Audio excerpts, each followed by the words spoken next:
Hello guys, hari ni Zafi akan bermain Solar Smash tapi kali kedua. Nah, korang tahu kan yang Zafi nak main kali pertama sambil rakam kan. Okay, kali ini Zafi nak buat try benda baru pula.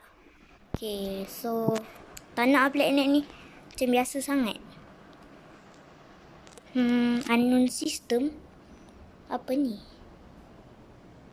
Oh, custom planet. Nampak sama je.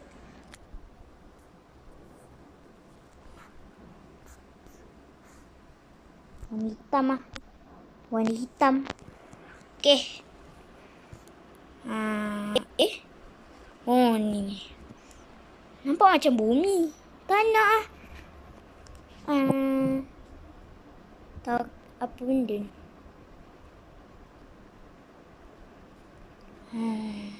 Ni macam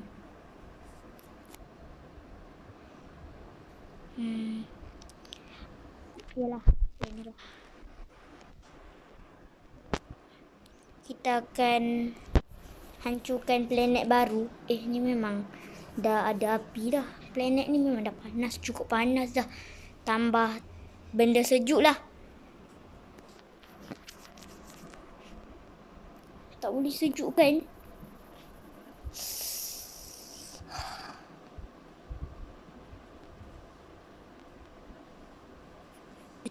Sejukkan dulu. Panas sangat ni planet ni. Ni tempat api-api ni. Okay, nak buatkan benda sejuk, black hole. Black hole sejuk dalam dia. Apa pasal dua matahari? Yang lagi satu matahari, yang lagi satu semua matahari. Ada dua matahari guys. Letak black hole. Letak black hole. Letak black hole lagi. Letak black hole. Tengoklah. Aku nak tengoklah apa dalam black hole ni. Mesti ada barang-barang. Ada benda-benda yang kena sedut daripada black hole. Black hole kan dia boleh sedut benda. Dan masa pun dia boleh sedut juga. Dan bintang, cahaya pun dia boleh sedut juga. Let's try planet lain pula. Machine world. Ni macam Machine world. Ada macam ada ni lah.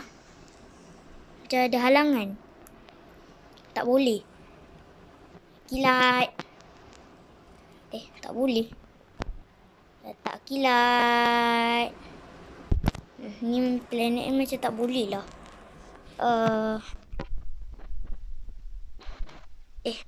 Kan? Dia start lah. Guys. Game ni start. Ring world. Sorry guys. Ring world. Sekejap. Yang kat situ nampak macam bumi.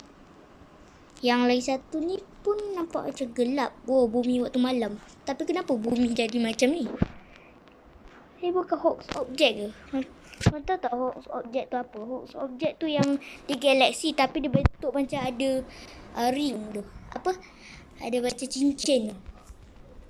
Letak black hole. Letak black hole. Dia makan semua. Dia makan semua. Tak ada serpihan yang pecah. Dia terus makan.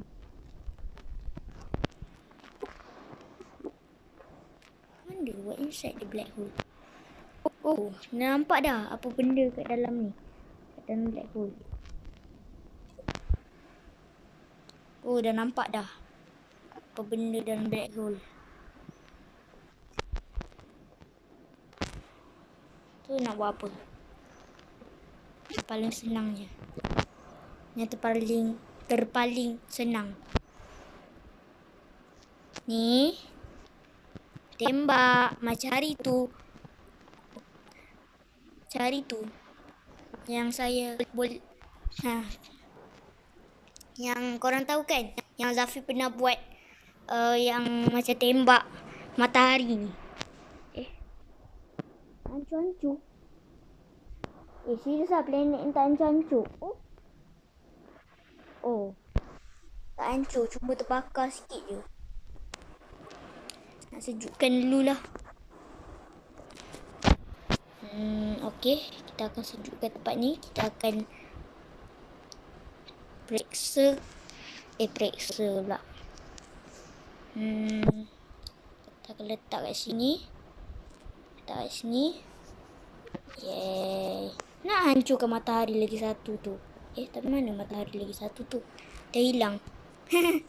Alright. Okay lah guys. Bye.